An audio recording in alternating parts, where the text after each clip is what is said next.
ಮಕ್ಕಳು ಅಪೌಷ್ಟಿಕತೆಗೆ ತುತ್ತಾಗಬಾರದು, ಬೆಳೆಯುವ ಮಕ್ಕಳಿಗೆ ಪೌಷ್ಟಿಕಾಂಶಯುಕ್ತ ಆಹಾರ ಸಿಗಬೇಕು ಅಂತ ಸರ್ಕಾರ ಅಂಗನವಾಡಿಗಳಲ್ಲಿ ಮೊಟ್ಟೆಗಳನ್ನು ನೀಡುತ್ತಿದೆ.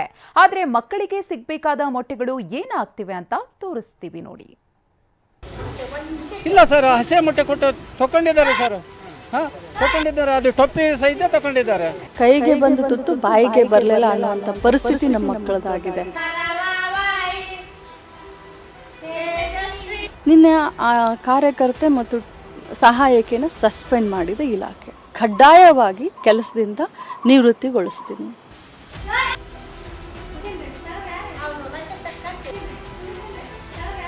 ಅದೆಂಥ ಮನಸ್ಸಿರಬೇಕು ನೋಡಿ. ಅದೇಗೆ ಈಕೆಗೆ ಕೈ ಬಂತೋ ಗೊತ್ತಿಲ್ಲ. ಮೊಟ್ಟೆ ತಿನ್ನಲು ಕಂದಮ್ಮ ಮುಂದಾಗ್ತಿದ್ದಂತೆ ಹೇ ಅಂತ ಕೂಗೇ ಬಿಟ್ಲು. ಮಕ್ಕಳ ತಟ್ಟೆಯಲ್ಲಿದ್ದ ಮೊಟ್ಟೆಯನ್ನ ಕಸಿದುಕೊಂಡೇ ಬಿಟ್ಲು.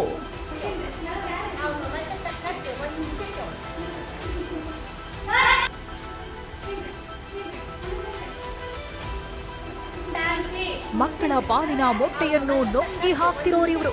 ಮಕ್ಕಳಲ್ಲಿ ಪೌಷ್ಟಿಕತೆ ಹೆಚ್ಚಿಸಬೇಕು ಅಂತ ಸರ್ಕಾರ ಅಂಗನವಾಡಿಗಳಲ್ಲಿ ಮೊಟ್ಟೆ ನೀಡುತ್ತೆ. ಆದರೆ ದಾಖಲೆಗಷ್ಟೇ ತಟ್ಟೆಯಲ್ಲಿ ಮೊಟ್ಟೆಗಳನ್ನಿಟ್ಟು ಬಳಿಕ ಆ ಮೊಟ್ಟೆಗಳನ್ನ ಕೊಂಡೊಯ್ದಿರುವ ಘಟನೆ ಕೊಪ್ಪಳದ ಕಾರಟಗಿ ತಾಲೂಕಿನ ಗುಂಡೂರು ಗ್ರಾಮದಲ್ಲಿ ನಡೆದಿದೆ.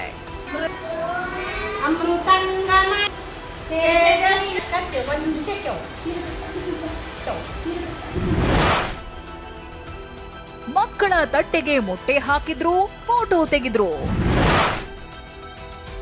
ತಟ್ಟೆಯಲ್ಲಿದ್ದ ಮೊಟ್ಟೆ ತಿನ್ನಲು ಬಿಡದೆ ವಾಪಸ್ ಪಡೆದ್ರು. ಗೋಲ್ಮಾಲ್ ಮಾಡ್ತಿದ್ದ ಸಹಾಯಕಿ ಕಾರ್ಯಕರ್ತೆ ಸಸ್ಪೆಂಡ್. ನಗುನಗುತ್ತಾ ಮಕ್ಕಳ ತಟ್ಟೆಗೆ ಮೊಟ್ಟೆ ಹಾಕ್ತಿರುವ ಈಕೆ ಅಂಗನವಾಡಿ ಸಹಾಯಕಿ ಶೈನಾಸ್ ಬೇಗಂ.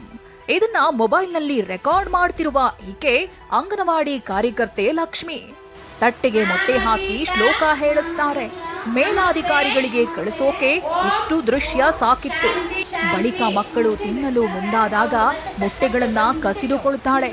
ಸ್ಥಳೀಯರ ಮೊಬೈಲ್ನಲ್ಲಿ ಅಂಗನವಾಡಿ ಸಿಬ್ಬಂದಿ ಕಳ್ಳಾಟ ಬಯಲಾಗಿದ್ದು ಜನ ರೊಚ್ಚಿಗೆದ್ದಿದ್ರು. ಸಾರ್ವಜನಿಕವಾಗಿ ಏನು ಕೇಳಕ್ ಆಗ್ತಿಲ್ಲ ನಮಗೆ.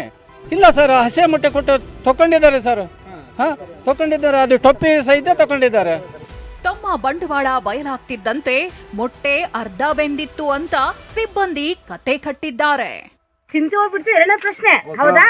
ಈಗ ಆ ಉಪ್ಪು ತಿಂತೀವಿ ಅಂದ್ಮೇಲೆ ಅದು ಋಣಕ್ಕೆ ತಕ್ಕ ನಾವು ಕೆಲಸ ಮಾಡ್ತೀವಿ, ಹೌದಾ? ಏನೋ ಈಗ ನಡೆಯೋ ಮನುಷ್ಯ ಎಡುತ್ತಾನೆ, ಕುಂತ ಮನುಷ್ಯ ಎಡವಲ್ಲ. ಕೆಲಸ ಮಾಡ್ತಾ ಮಾಡ್ತಾ ಏನೋ ತಪ್ಪಾಗೈತಿ, ಆ ತಪ್ಪಲ್ಲ ಅಂತ ಮಕ್ಕಳ ಪಾಲಿನ ಮೊಟ್ಟೆಗಳನ್ನ ಕಾಳಸಂತೆಯಲ್ಲಿ ಮಾರಿರೋ ಆರೋಪ ಕೇಳಿ ಬಂದಿದೆ. ಈ ಬಗ್ಗೆ TV9 ವರದಿ ಪ್ರಸಾರ ಮಾಡ್ತಿದ್ದಂತೆ ಗ್ರಾಮಕ್ಕೆ ಕಾರಟಕಿ ಸಿಡಿಪಿಒ ಆಗಮಿಸಿದ್ರು. ಅಂಗನವಾಡಿ ಕಾರ್ಯಕರ್ತೆಗೆ ತರಾಟೆ ತಗೊಂಡ್ರು. ಈ ಬಗ್ಗೆ ಸಚಿವೆ ಲಕ್ಷ್ಮಿ ಹೆಬ್ಬಾಳ್ಕರ್ ಕಿಡಿಕಾರಿದ್ದು ಇಬ್ಬರನ್ನೂ ಸೇವೆಯಿಂದ ವಜಾಗೊಳಿಸ್ತೇವೆಂದ್ರು. ಇವತ್ತು ಒಂದು ಕಠಿಣ ನಿರ್ಧಾರವನ್ನು ತೆಗೆದುಕೊಳ್ಳಕ್ಕೆ ಹೊರಟಿದ್ದೀನಿ. ನಿನ್ನೆ ಆ ಕಾರ್ಯಕರ್ತೆ ಮತ್ತು ಸಹಾಯಕಿಯನ್ನು ಸಸ್ಪೆಂಡ್ ಮಾಡಿದ ಇಲಾಖೆ. ನಿನ್ನೆ ರಾತ್ರಿ 10:00ವರೆಗೆ ನನಗೆ ಇದ್ರ ಬಗ್ಗೆ ಗೊತ್ತಾಯಿತು. ಆದರೆ ಸಸ್ಪೆಂಡ್ ಮಾಡಿದ್ರೆ ಅಲ್ಲ, ಒಂದು ಶಿಕ್ಷೆ ಆಗಬೇಕು. ಅದನ್ನು ನಾವು ಒಂದು ಮಾಡೆಲ್ ಆಗಿ ಸೆಟ್ ಮಾಡಬೇಕು. ಇನ್ನೊಮ್ಮೆ ಅಂಗನವಾಡಿಗಳಲ್ಲಿ ಈ ರೀತಿ ಆಗಬಾರ್ದು ಅನ್ನೋದಕ್ಕೆ ಅವ್ರನ್ನ ಅಂದರೆ ಕಾಯಂ ಆಗಿ ಕಡ್ಡಾಯವಾಗಿ ಕೆಲಸದಿಂದ ನಿವೃತ್ತಿಗೊಳಿಸ್ತೀನಿ. ಸದ್ಯ ಅಂಗನವಾಡಿ ಕಾರ್ಯಕರ್ತೆ ಮತ್ತು ಸಹಾಯಕಿ ಸಸ್ಪೆಂಡ್ ಆಗಿದ್ದಾರೆ. ಇನ್ನು ಜಿಲ್ಲಾ ಸತ್ರ ನ್ಯಾಯಾಧೀಶರಾದ ಸಿ ಚಂದ್ರಶೇಖರ್ ಅವರ ತಂಡ ಕಳೆದೊಂದು ವಾರದಲ್ಲಿ 53 ಅಂಗನವಾಡಿಗಳಿಗೆ ಭೇಟಿ ಕೊಟ್ಟಿದೆ. ಈ ವೇಳೆ ಕಳಪೆ ಆಹಾರ, ಹಾಜರಾತಿಯಲ್ಲಿ ಸುಳ್ಳು ಹೇಳಿರೋದು ಸೇರಿ ಅನೇಕ ವಿಚಾರಗಳು ಬೆಳಕಿಗೆ ಬಂದಿದೆ. ಈ ಬಗ್ಗೆ ಕಾನೂನು ಪ್ರಾಧಿಕಾರಕ್ಕೆ ವರದಿ ನೀಡೋದಾಗಿ ನ್ಯಾಯಾಧೀಶರು ಹೇಳಿದ್ದಾರೆ. ರಾಜ್ಯ ಪ್ರಾಧಿಕಾರಕ್ಕೆ ನಾವು ಮಾಹಿತಿನ ರಿಪೋರ್ಟ್ನ ಮತ್ತು ಉಚ್ಚ ನ್ಯಾಯಾಲಯಕ್ಕೆ ನಾವು ಕೊಡ್ತಾ ಇದ್ದೇವೆ. ನೆಕ್ಸ್ಟ್ ನಮಗೇನು ಅವರು ಡೈರೆಕ್ಷನ್ಸ್ ಕೊಡ್ತಾರೆ ಅದ್ರ ಮೇಲೆ ನಾವು ಮಾಡ್ತೇವೆ. ಅದಕ್ಕೂ ಮುಂಚೆ ನಾವು ಸಂಬಂಧಪಟ್ಟ ಇಲಾಖೆಯವರಿಗೆ ಇದನ್ನೇ ಒಂದು ಕಾಪಿ ಹಾಕ್ಬಿಟ್ಟು ಇದನ್ನೆಲ್ಲ ಸರಿಪಡಿಸಿ ಇಮಿಡಿಯೇಟ್ಲಿ ಅಂತ ನಾವು ಕೂಡಲೇ ಪತ್ರ ಬರೀತಾ ಇದ್ದೇವೆ. ಮಕ್ಕಳಿಗೆ ಪೌಷ್ಟಿಕಾಂಶ ದೊರೆಯಬೇಕು ಅಂತ ಸರ್ಕಾರ ಮೊಟ್ಟೆ ನೀಡುತ್ತೆ. ಆದರೆ ಮಕ್ಕಳ ತಟ್ಟೆಗೆ ಮೊಟ್ಟೆ ಹಾಕಿ ಅದನ್ನ ಕಸಿದುಕೊಳ್ಳುವ ಮನಸ್ಸು ಇವ್ರಿಗದ್ ಹೇಗೆ ಬಂತು? ಸಂಜಯ್, TV9 ಕೊಪ್ಪಳ.